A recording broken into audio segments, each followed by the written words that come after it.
Hey, what's going on, guys? This is Andrew here. I'm back with you with another video. Actually, it's going to be my last video in this room, so yeah, hopefully you enjoy it. I basically just have an update video for you for the first half of August. I'm actually going to do 2 update videos this month because I'm going back home and I'll probably be going to the video store. Also, there's a video store out here that I'll probably be going to once more before I go home. So yeah, without further ado, I'm gonna get up to my films for this month.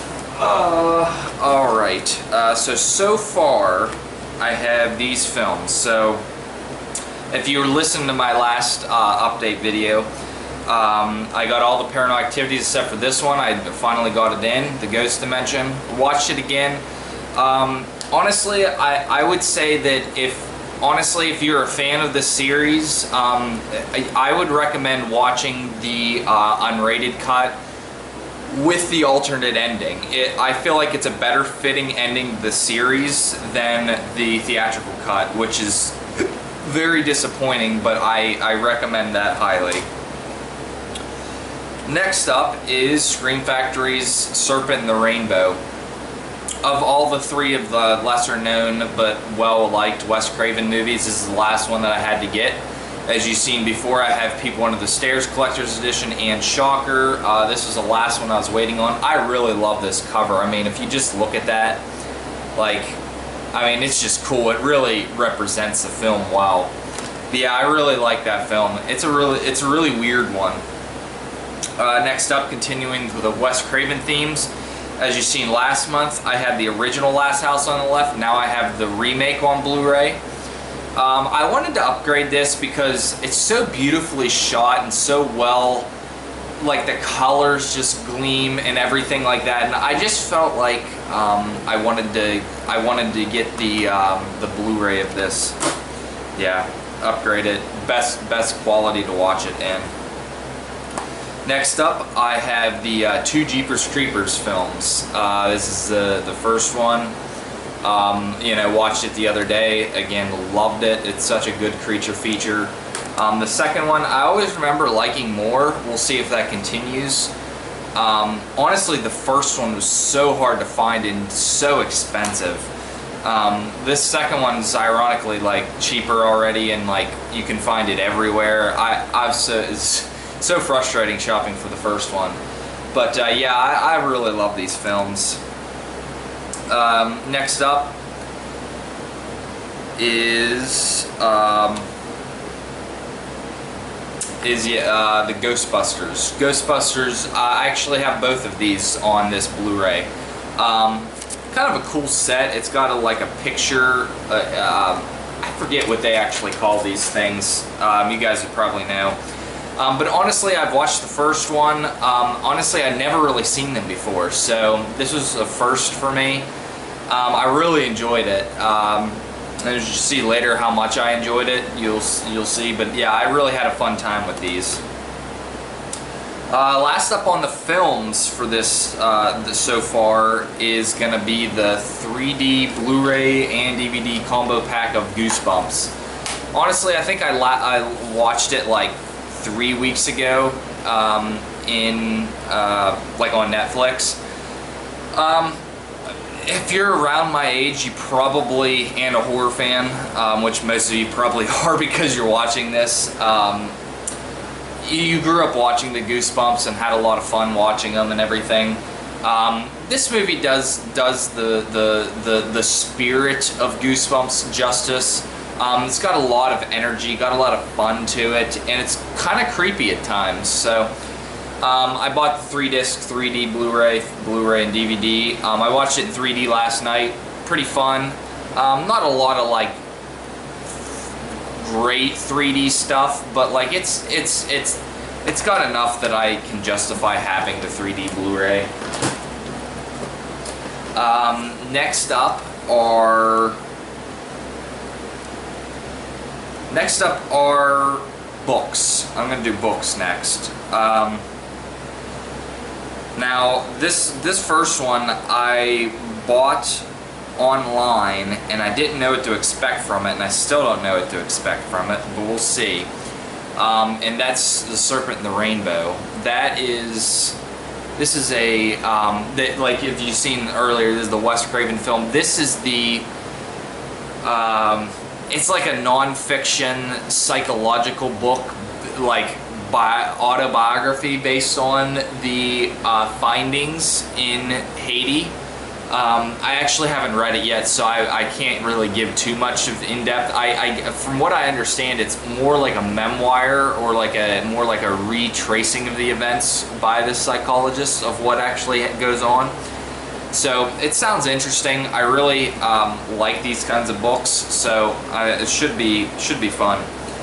Next up is I bought a book based on parapsychology. I mean, I've watched I've watched A Haunting my whole life. I've watched Ghost Adventures my whole life. Well, since they've been on. And I've been to like legit haunted houses before and everything.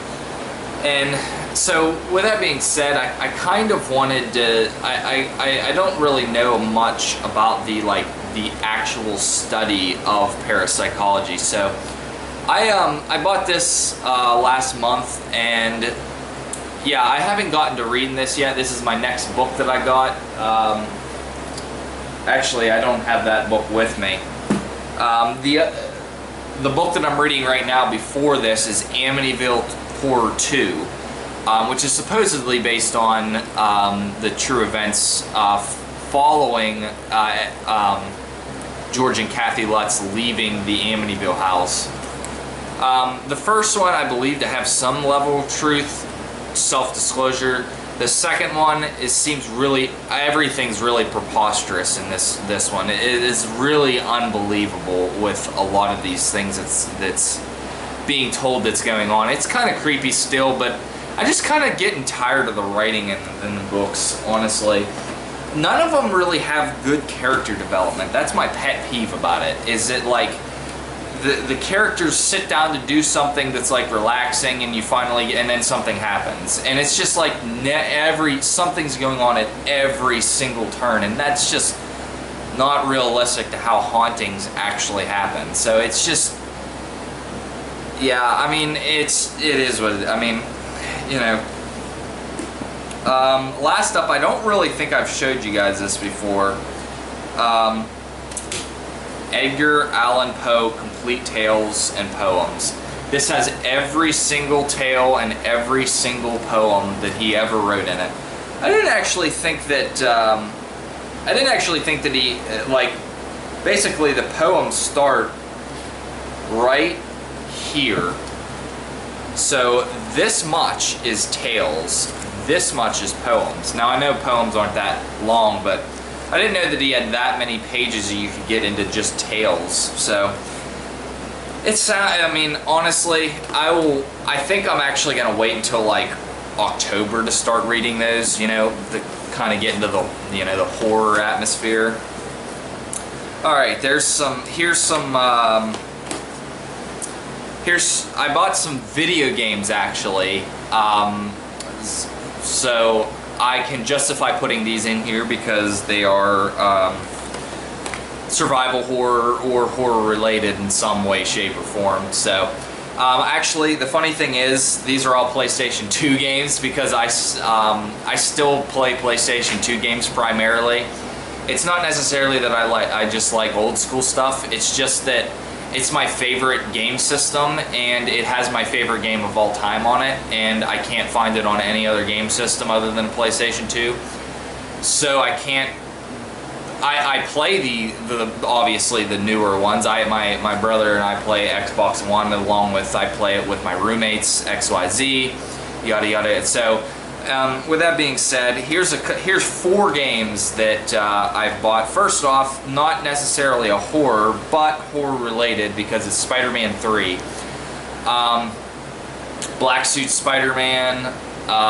You know, got a lot of creepy images in it. It's a Sam Raimi movie, so yeah, I started to play this, but I really like I really like this film. I know a lot of people, it's a lot of mixed feelings about it, but I really liked it.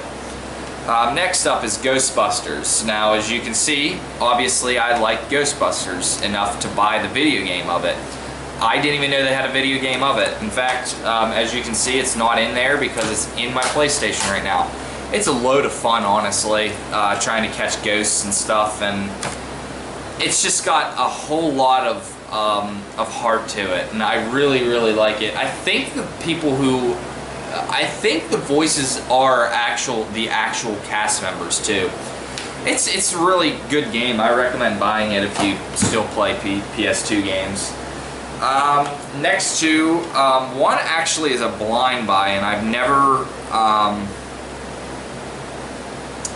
really actually watched or played this game before, and it's Run Like Hell. This is a survival horror game, and I don't know much about it, although I started to play it a little bit yesterday. Honestly, it feels like the Alien game that came out a couple years ago. That's what it really feels like. Really had an enjoyable time with this so far, but we'll see.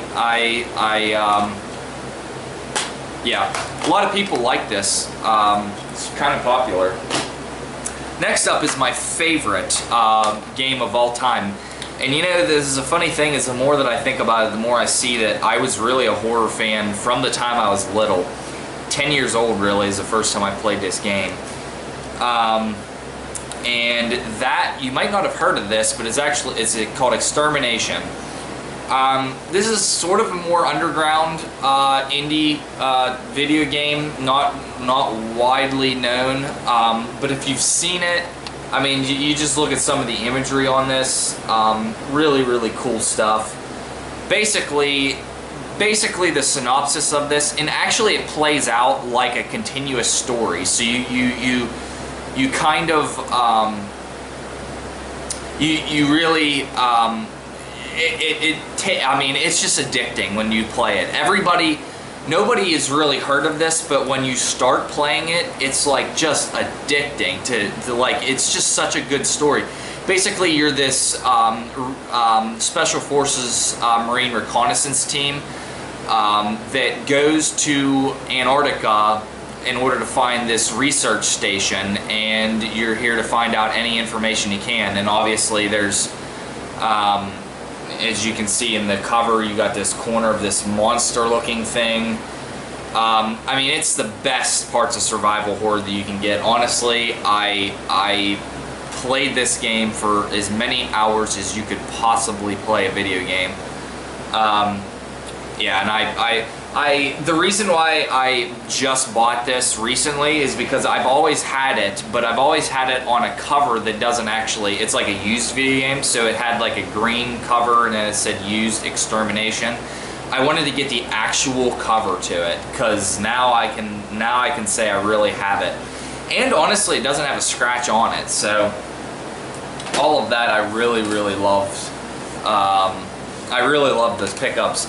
Yeah, so I probably will have another one coming up in a couple weeks. Actually, my next video though, yeah, my next video is going to be with my brother. I'm not sure what we're gonna do yet.